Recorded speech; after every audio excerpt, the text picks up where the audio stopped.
And welcome to this G.I. Joe toy review, where today we will be looking at the Armadillo tank.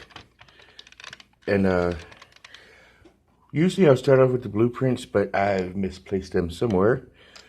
But this don't really need much of the blueprints to talk about what's going on with this. It's so small and compact. But we will start with the file card, where it says Armadillo tank, designation, mini tank, weapons, cluster cannons.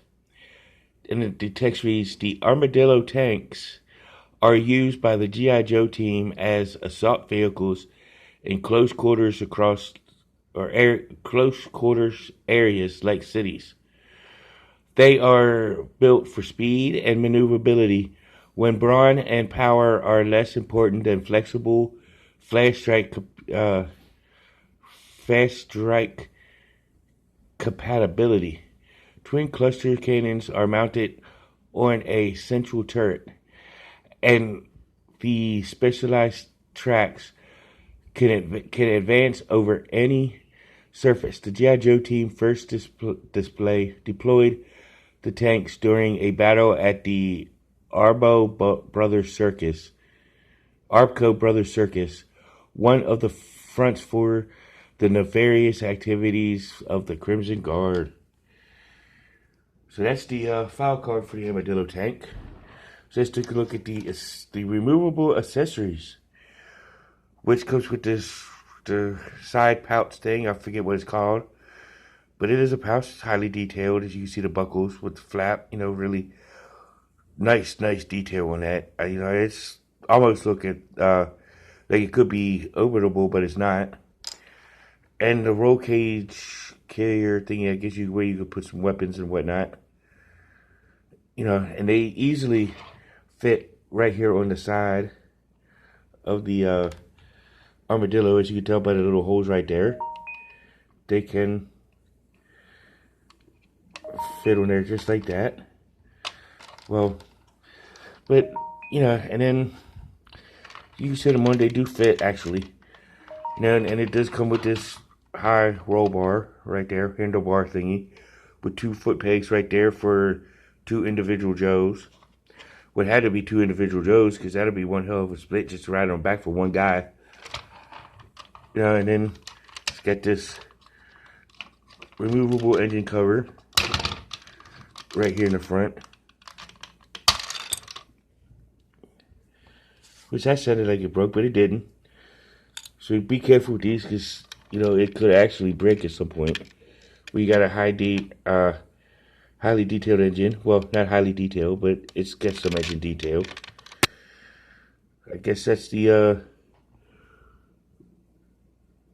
that's for some kind of release thing.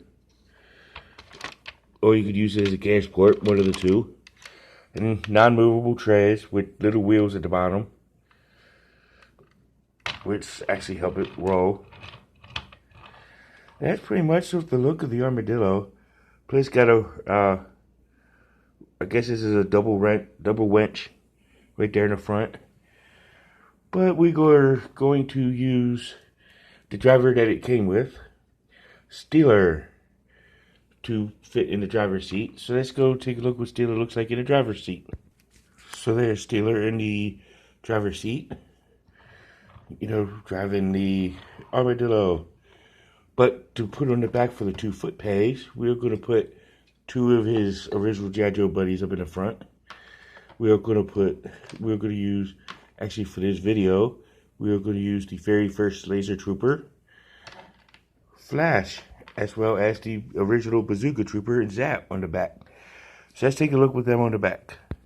So here's Flash and Zap on the back. One small problem when you put it on the back is it does make it back heavy, so it'll be tilted up a little bit in the front, but not much. But you can still hold it down and move it with them on it. It's very interesting with this little mini tank.